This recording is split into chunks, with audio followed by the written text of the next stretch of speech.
Hi welcome back to my channel. ఈ రోజు కథ నువ్వు ఉంటే నా జతగా 31వ భాగాన్ని వినేద్దాం. శ్రీకి ఫోన్ వస్తుంది. శ్రీ వర్క్ చేసుకుంటూ ఎత్తి మాట్లాడుతూ ఉంది. ఓకే నేను ఇప్పుడే వచ్చేస్తున్నాను అని పెట్టేసి రుద్ర దగ్గరికి వెళ్తుంది శ్రీ. రుద్ర వర్క్ చేస్తూ ఉంటాడు. శ్రీ రుద్ర దగ్గరికి వస్తుంది. ఏంటి మేడం దారి తప్పి ఇటు వచ్చారా ఏంటి అంటాడు. అదేం లేదు సార్, వర్క్ అయిపోయింది, ఇంటికి వెళ్దామా అంటుంది. నాది ఇంకా అవ్వలేదు టీకే, చిన్న మీటింగ్ ఉంది అంటాడు. ఓకే సార్, మీరు కంప్లీట్ చేసుకుని ఇంటికి రండి, నేను ఇప్పుడు వెళ్తాను అంటుంది. నువ్వు కూడా ఉండొచ్చు కదా టీకే అంటాడు. నాకంత ఓపిక లేదు సార్, నేను వెళ్తున్నాను అని చెప్పి వెళ్ళడానికి డోర్ తీసి రుద్రాని చూస్తుంది. రుద్ర డల్లుగా ఫేస్ పెడతాడు. శ్రీ నవ్వుతూ రుద్ర దగ్గరకు వచ్చి రుద్ర మొహాన్ని చేతిలోకి తీసుకుని నుదుటి మీద ముద్దు పెడుతుంది. రుద్ర కళ్ళు మూసుకొని అలాగే చైర్లో కూర్చుని శ్రీని హక్ చేసుకుంటాడు. శ్రీ రుద్ర తల నిమురుతూ, అది కాదు నాన్న, ఇంటికి దీపు మను వస్తున్నారు, నేను వెళ్ళాలి, నువ్వు నీ వర్క్ చేసుకుని వచ్చేసేయ్, మా బంగారం కదూ, కొంచెం నవ్వు నాన్న అంటుంది. రుద్ర తల పైకెత్తి శ్రీని చూసి చిన్నగా నవ్వుతాడు. శ్రీ రుద్ర బుగ్గలు పట్టుకుని లాగుతూ, అది ఎప్పుడు ఇలా నవ్వుతూ ఉండు సరేనా అని అంటుంది. రుద్ర చిన్నపిల్లల్లా సరే అని తలూపుతాడు. శ్రీ వెళ్దాము అనుకుంటే రుద్ర వదలడు. శ్రీ రుద్రాని వదులు అంటుంది. రుద్ర వదలను అని తలూపిస్తాడు. ఆమె తల కొట్టుకుంటూ, వదలవయ్యా మగడా, అక్కడ నా ఫ్రెండ్స్ ఇంటికి వచ్చేసుంటారు అని అంటుంది. నేను వదలాలంటే నువ్వు నాకు లంచం ఇవ్వాలి అంటాడు. లంచమా? సరేలే ముందు వదులు, ఎంత కావాలో చెప్పు ఇస్తా అంటుంది. నాకు నువ్వు ఒకటి ఇవ్వాలి. ఏమివ్వాలి ఒకటి? ముద్దు అంటాడు రుద్ర. శ్రీ కోపంగా, నీకు నేను ముద్దు పెట్టాలా? అది నీకు లంచమా? నేను పెట్టను. అయితే నేను వదలను అంటాడు. కర్మ నాదా, దయచేసి మమ్మల్ని విడుముము, మీకు పుణ్యం ఉందును అంటుంది. నువ్వు హిందీలో మాట్లాడినా ఇంగ్లీష్లో మాట్లాడినా నేను వదలను అంటాడు. ఒరేయ్, నేను మాట్లాడింది అచ్చ తెలుగులోరా, హిందీలో ఇంగ్లీష్లో కాదు అంటుంది. అదంతా నాకు తెలీదు, నువ్వు నాకు ముద్దు పెడితే వదులుతా, లేకపోతే ఇలాగే ఉంటా, నాకైతే అస్సలు అభ్యంతరమే లేదు. ఉండదు, నీకెందుకుంటుంది, నా కర్మగాని అని రుద్ర నుదుటి మీద ముద్దు పెడుతుంది. నాకిది సరిపోలేదు అంటాడు. శ్రీ తల కొట్టుకుంటూ రుద్ర బుగ్గ మీద ముద్దు పెడుతుంది. రుద్ర అలాగే పట్టుకుని ఇది కూడా సరిపోలేదు అంటాడు. శ్రీ అవునా అని రుద్ర పెదవుల దగ్గరగా ఇస్తుంది. రుద్ర చాలా సంతోషపడిపోతూ శ్రీని చూస్తాడు. శ్రీ అలాగే దగ్గరికి వచ్చి గట్టిగా రుద్ర చెవి పట్టుకుంటుంది.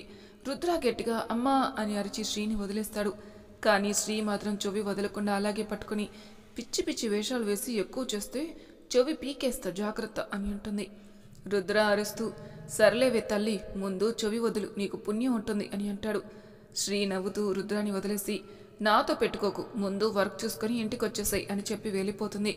రుద్ర వెళ్ళిన వైపే చూస్తూ మొహం మార్చుకుని తిట్టుకుంటూ వర్క్ చేసుకుంటూ ఉంటాడు. శ్రీ ఇంటికి వస్తుంది. హాల్లో దీపు, మను, సరస్వతి గారులు ఉంటారు. శ్రీ వాళ్ళ దగ్గరికి వస్తుంది. ఏమ్మా ఇదేనా రావడం, ఆ బడుగ్గా ఏడి అంటుంది సరస్వతి. ఆయనకు పని ఉంది బామ్మ, అందుకే ఇంకా రాలేదు. అయినా వాడు ఎప్పుడు త్వరగా వచ్చాడులే, సరే మీరు మాట్లాడుతూ ఉండండి, నేను నా గదికి వెళ్ళిపోతాను అని చెప్పి ఆవిడ వెళ్ళిపోతారు. శ్రీ దీపు మనులను చూసి, అదేంటే మీరే వచ్చారు, వంశీ అశోక్ లేరి అని అడుగుతుంది. వాళ్ళకి ఏదో వర్క్ ఉందట, అందుకే రాలేదు శ్రీ అంటుంది దీపు. అయినా ఎంత అర్జెంటుగా ఎందుకు రమ్మన్నావు అని అడుగుతుంది మను. చెప్తాను, అందుకేగా రమ్మన్నా, ముందు కూర్చోండి అని వాళ్ళని కూర్చోబెట్టి చంద్రశేఖర్ గారి గురించి మొత్తం చెప్తుంది.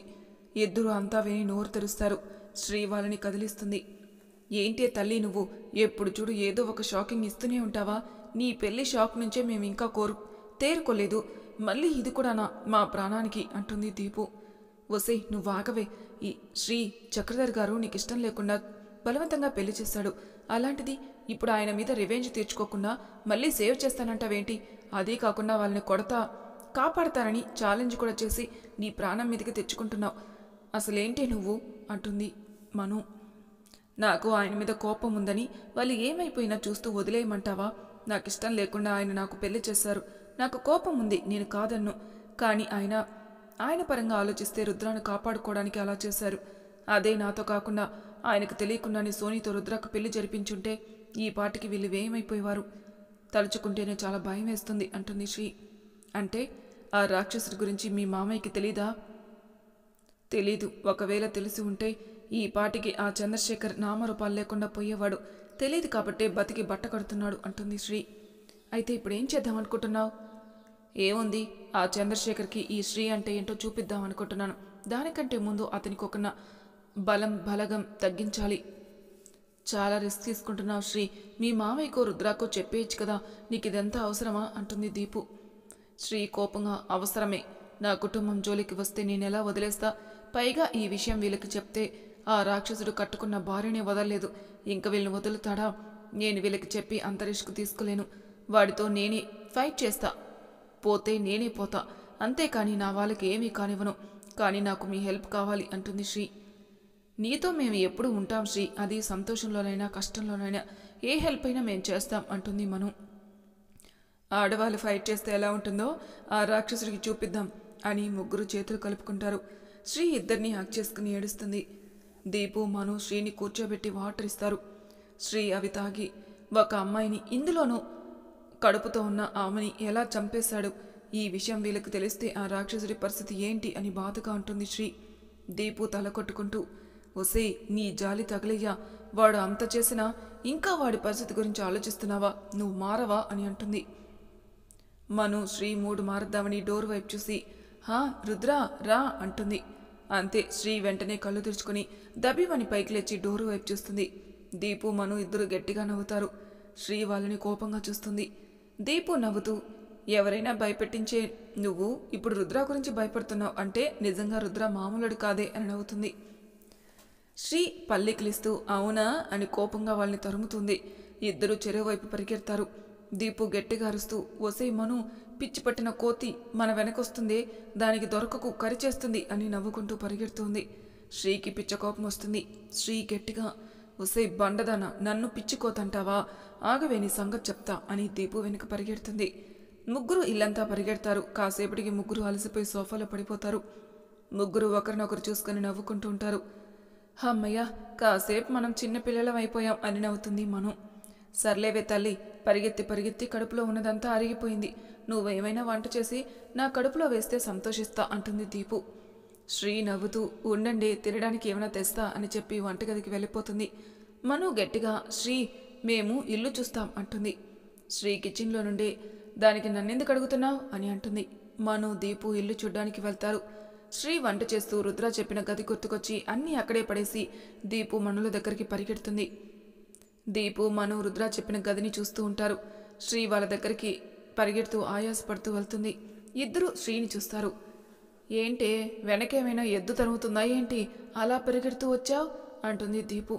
శ్రీ ఆయాసపడుతూనే, ఆ గదికి వెళ్ళలేదు కదా అని అంటుంది.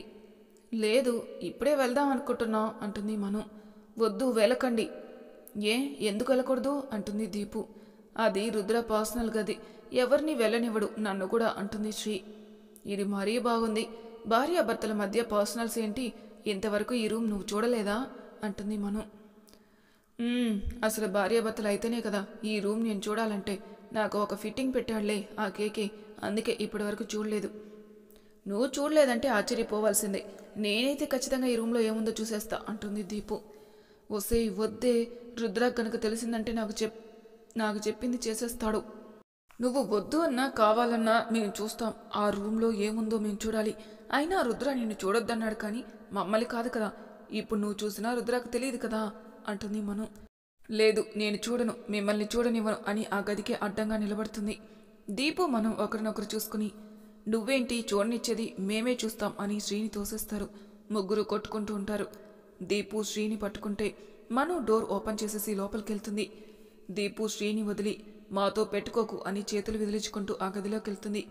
శ్రీ తల కొట్టుకుంటూ, ఇప్పుడున్న ప్రాబ్లమ్స్ సాల్వ్ అనుకుంటే నా ప్రాణానికి ఇదొకట, ఇప్పుడు కేకేకి తెలిస్తే నా పరిస్థితి ఏంటి, ఏం చేయాలి దేవుడా అని అనుకుంటూ భయంగానే ఆ గదిలోకి వెళ్తుంది. మను, దీపు అలాగే కదలకుండా ఏదో చూస్తూ నిలబడి ఉంటారు. శ్రీ వెళ్ళి వాళ్ళని కదిలిస్తుంది. అయినా వాళ్ళు కదలకుండా కళ్ళార్పకుండా అలాగే చూస్తూ ఉంటారు. శ్రీ ఏం చూస్తున్నారా అని అటువైపు చూస్తే శ్రీ కూడా షాక్ అయి అలాగే నిలబడి చూస్తూ ఉంది. ఎదురుగా డిమ్ లైట్లో అచ్చం శ్రీలాగే చీర కట్టుకుని ఒక బొమ్మ ఉంటుంది. దాన్ని ఎవరు చూసినా ఖచ్చితంగా మనిషి అని అనుకుంటారు. ఆ బొమ్మని తీక్షణంగా చూస్తే తప్ప అది బొమ్మ అని ఎవరు తెలుసుకోలేరు. ఆ బొమ్మ వెనుక శ్రీది ఒక పెద్ద ఫోటో గోడకుంటుంది. దీపు తేరుకుని చుట్టూ చూసి వెళ్ళి లైట్స్ ఆన్ చేస్తుంది. లైట్స్ ఆన్ అవ్వగానే ముగ్గురు ఆ గదిని చూసి ఆశ్చర్యపోతారు. ముగ్గురికి నోట్లో నుంచి మాటలు రావు. ఆ గది మొత్తం గోడ అనేదే కనిపించకుండా శ్రీ ఫోటోలే ఉంటాయి. 5 ఏళ్ల ముందు నుంచి శ్రీ సెలబ్రేట్ చేసుకున్న ప్రతి ఇన్సిడెంట్ ఆ ఫొటోస్లో ఉంటాయి. మను దీపు ఒకరినొకరు చూసుకొని శ్రీని కదిలిస్తారు. శ్రీ ఏం మాట్లాడకుండా ఆ బొమ్మ దగ్గరికి వెళ్తుంది. ఆ బొమ్మను అలాగే చూస్తూ దీపు మనోల్ని చూసి వీడికి నేనంటే ఇంత పిచ్చి ఏంటే అని అంటుంది. దీపు మను ఏమో అని చేతులు ఎగరేస్తారు. శ్రీ తన ఫోటోలన్నీ చూస్తూ ఉంటుంది. ఆమె మార్నింగ్ పార్క్లో కూర్చుని వయోలిన్ వాయించేది, రోడ్డు మీద నడుస్తూ ఉండేది, ఫ్రెండ్స్తో పార్టీ చేసుకునేది, కాలేజీలో ప్రైజ్ తీసుకునేది, అన్ని ఫొటోస్ అన్నీ ఉన్నాయి అందులో. ఒక్క మాటలో చెప్పాలంటే శ్రీ 5 ఏళ్ల జీవితం ఆ గదిలో ఉంటుంది. శ్రీ ఆ బొమ్మ ముందర మోకాళ్ళ మీద కూర్చుని ఇంతవరకు రుద్ర తనపై చూపించిన ప్రేమను తలుచుకుని ఏడుస్తుంది. దీపు మను శ్రీని ఓదారుస్తారు. శ్రీ ఏడుస్తూనే వీడికి నేను ఏమిచ్చాని, కలిసినప్పటి నుంచి వీడిని కోపడుతూనే ఉన్నాను, ఒక్కరోజైనా వీడితో ప్రేమగా మాట్లాడింది లేదు, అయినా నా మీద ఎంత ప్రేమ ఏంటే వీడికి అని అలాగే ఏడుస్తుంది. దీపు మను శ్రీని బయటికి తీసుకొచ్చి ఆ రూమ్కి డోర్ వేసేసి శ్రీని హాల్లో కూర్చోబెడతాడు. శ్రీ ఏడుస్తూ ఉంటే ఇద్దరు శ్రీకి చెరువు వైపు కూర్చుని శ్రీ కళ్ళు తుడిచి ఓదారుస్తారు. శ్రీ కాసేపటికి ఏడు పాపిస్తుంది. దీపు శ్రీ చేతిని తీసుకుని ఇప్పుడేం చేస్తావు అని అడుగుతుంది. శ్రీ పైకి లేచి రుద్ర నా మెడలో తాళి కట్టాడు కాబట్టి నా భర్త అని వాడిని కాపాడుకోవడానికి నా ప్రాణం ఇస్తా అన్నాను, కానీ ఇప్పుడు వాడిని నేను ప్రేమిస్తున్నాను, ఇంకా వాడికి నన్నే ఇచ్చేస్తా అని అంటుంది. దీపు మనులు షాక్ అవుతారు. అంటే నువ్వు రుద్రాని ప్రేమిస్తున్నావా అంటుంది మను. అవును, వాడిని నేను ప్రేమిస్తున్నాను, కానీ ఇప్పుడు ప్రాణంలా చూసుకుంటా. మరి నీ కోపం నీకు ఇష్టం లేకుండా పెళ్లి జరిగింది కదా అంటుంది దీపు. ఎవరైనా ఒక మనిషిని వీడిలా ప్రేమిస్తారా? వాడి ప్రేమ ముందు నా కోపం పోయింది, వాడి ప్రేమ ముందు నా పంతం ఓడిపోయింది, వాడి ప్రేమ ముందు నేనే ఓడిపోయాను, వాడి ప్రేమతో నా ప్రేమను గెలుచుకున్నాడు. ఇక నుంచి ఈ శ్రీ మహాలక్ష్మి కేవలం రుద్రాకే సొంతం, నా జీవితం ఇంకా రుద్రాదే, నా ప్రాణం ఇక రుద్ర కోసమే. దీపు మను ఇద్దరు సంతోషంగా చప్పట్లు కొడతారు. అమ్మయ్య, ఆఖరికి మా మహాలక్ష్మి ప్రేమలో పడిందన్నమాట అంటుంది దీపు. రుద్ర నీ ప్రేమని గెలుచుకున్నాడు, నిజంగా చాలా అదృష్టవంతుడే అంటుంది మను. శ్రీ నవ్వుకుంటుంది. ఇంకా రుద్రకి హ్యాపీ డేస్ అన్నమాట. ఇంక లేట్ ఎందుకు, నీ మనసులో మాట రుద్రకి త్వరగా చెప్పేసాయి అంటారు దీపు మనలు. లేదు, ఇప్పుడే చెప్పను అంటుంది. ఏ రోగం? శ్రీ నవ్వుతూ ఇప్పటి వరకు నేను రుద్ర ప్రేమకు భయపడ్డాను, ఇప్పటి నుంచి ఆ రుద్ర ఈ శ్రీ ప్రేమకి భయపడాలి. ఏంటే నీకెంత సాడిజం అంటుంది మను. మరి వాడి ప్రేమ తెలిసిన వెంటనే అన్నీ మర్చిపోయి వాడి దగ్గరికి వెళ్ళిపోవాలా? వాడి వల్ల నేను 5 ఏళ్ళు భయపడుతూ వచ్చాను, ఇప్పుడు నేను వాడిని కనీసం 5 నెలలైనా భయపెట్టాలిగా. శ్రీ ఇక్కడ దేన్ని అంత ఈజీగా వదలదు. ఆ రుద్ర నాకు పెట్టిన భయాన్ని నేను కూడా వాడికి పెట్టాలి. నా ఈగో సాటిస్ఫై అయితే అప్పుడు నా ప్రేమను చెప్తా అంటుంది. దీపు కోపంగా చక్రధర్ గారు, రుద్ర, ఆ చంద్రశేఖర్ వీళ్ళే కాదే, అందరికన్నా నువ్వే పెద్ద సాడిస్ట్వి, సైకోవి, ఇంకా మెంటల్వి, ఇంకా ఇంకా ఛీ, నేను తిట్టడానికి నాకు తిట్లు కూడా రావట్లేదే అంటుంది దీపు. శ్రీ నవ్వుతూ ఉంటుంది. మను బాధగా రుద్ర పాపమే, ఈ ఒక్కసారికి వదిలేవే. శ్రీ వదలనంటే వదలను అని నవ్వుతుంది. ఇద్దరు శ్రీని గట్టిగా తిట్టకుండా తిడుతూ ఉంటారు. శ్రీ మాత్రం నవ్వుతూనే ఉంటుంది. వీళ్ళ గోల భరించలేక సరస్వతి గారు బయటకొచ్చి అబ్బబాబా ఏంటి మీ గోల, చిన్నపిల్లలు కూడా మీకంటే నయం, అంతలా అల్లరి చేస్తున్నారు అని అరుస్తూ వస్తారు. ముగ్గురు సైలెంట్ అవుతారు. సరస్వతి గారు వచ్చి సోఫాలో కూర్చుని ఏంటి గొడవ అని అడుగుతారు. అది మీ మనవన్ని నేను ఏడిపిద్దామంటుంటే వీళ్ళు వద్దు అంటున్నారు బామ్మ. దానికే నేను నీకు సాయం చేస్తాను శ్రీ, వాడి చేత నువ్వు 3 చెరువులు నీరు తాగించు, నీ వెనక నేను ఉంటా అన్నది సరస్వతి. మీరే నా వెనక ఉంటే ఇంకా నాకు ఎదురులేదే బామ్మ అంటుంది శ్రీ. బామ్మ అసలు అది కాదు, ఏం జరిగిందంటే అని దీపు చెప్పబోతుంటే శ్రీ ఒక చేత్తో దీపు నోరు మూసిపెడుతుంది. మను శ్రీ చెయ్యిని లాగుతుంది. శ్రీ మనుకి ఇంకొక చేత్తో చెక్కెల గింతలు పెడుతూ ఉంది. ముగ్గురు సరస్వతి గారు ఉన్నారని కూడా చూడకుండా కొట్టుకుంటూ ఉంటారు. సరస్వతి గారు గట్టిగా ఆపండి అని అరుస్తారు. ముగ్గురు ఆగిపోయి సైలెంట్ అయిపోతారు.